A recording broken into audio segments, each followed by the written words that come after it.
इकरा Urdu news में आपका खैर मकदम है। मैं हूं हैदर अली। आज आवाज़ फाउंडेशन तंजीम की पुकार पर बंगाल बोर्ड के खिलाफ रामलीला मैदान से वक्फ बोर्ड तक मार्च और डिप्रेशन तहरीक, जिसमें मुख्तलिफ तंजीमों के साथ साथ कोलकाता के समाजी व मिली शख्सियतों ने शिरकत की।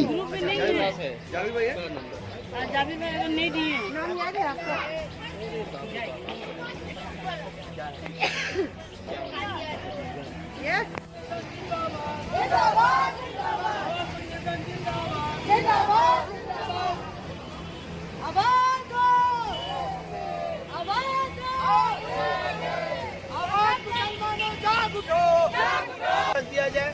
जिस तरह से धांधली हो रहा है वक्फ बोर्ड को लेकर, वक्फ जमीनों को लेकर के, हमारे पूर्वजों ने इसलिए नहीं दिया था कि ये जमीन को अनऑथराइज किया जाए, कब्जा किया जाए, उसका ध्यान देने की जरूरत है। इसीलिए हम लोग इस पर मांग करते हैं कि हमारा वक्फ को जो जमीन है और हमारे जो गनी साहब जो चेयरमैन है, उनसे हमारा डिमांड है आवाज़ फाउंडेशन का कि हम लोगों को हमारा हक वापस दिया जाए। नहीं अगर वापस दिया तो इससे बड़ा जुलूस, इससे बड़ा एहतजाज किया जाएगा।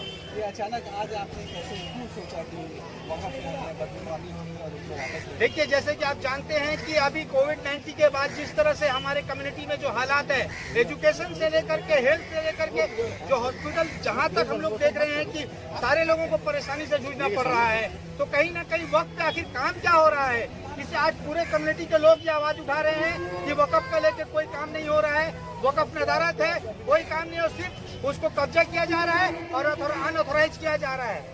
और कहीं ऐसा नहीं कि सामने इलेक्शन है, उस वजह से आप लोग भी प्रेशर किए? देखिए, ये इलेक्शन अपनी जगह पे है, हमारा सोशल प्लेटफॉर्म है, आवाज़ फाउंडेशन एक सोशल है, कोई पॉलिटिकल से मुस्तलिफ नहीं है।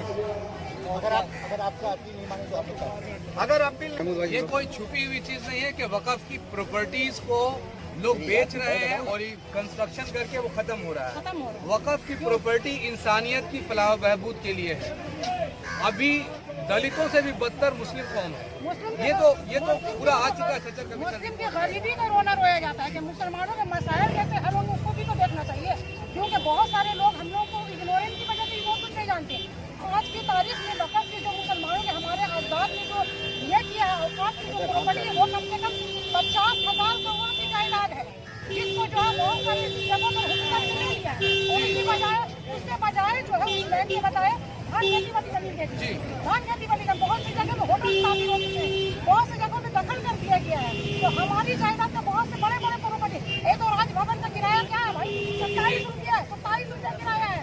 अगर हम लोगों को सही ढंग से उसका किराया मिलेगा तो आज के डेट में 25,000 रुपया किराया मिलेगा, 400 रुपया किराया। क्या इसको बोर्ड इस पर तवज्जो नहीं देती? बोर्ड इसलिए नहीं तवज्जो देती क्योंकि सियासी लोगों का कब्जा है, सियासी लोगों के मफाद को सीधा हो चुका है उस चीज से। अगर हमारे तरीकों से जायज तरीके से अगर हमारी चीजों को जायज तरीके से मैनेजमेंट किया जाए तो हमारी अपनी जायदाद की इतनी आमदनी होगी कि उससे हमारी गरीबी मुसलमानों के दरमियान भूख भी नहीं रहेगा, शादी के सिलसिले में। आपके साथ टोटल कितनी तंजीमें इस वक्त?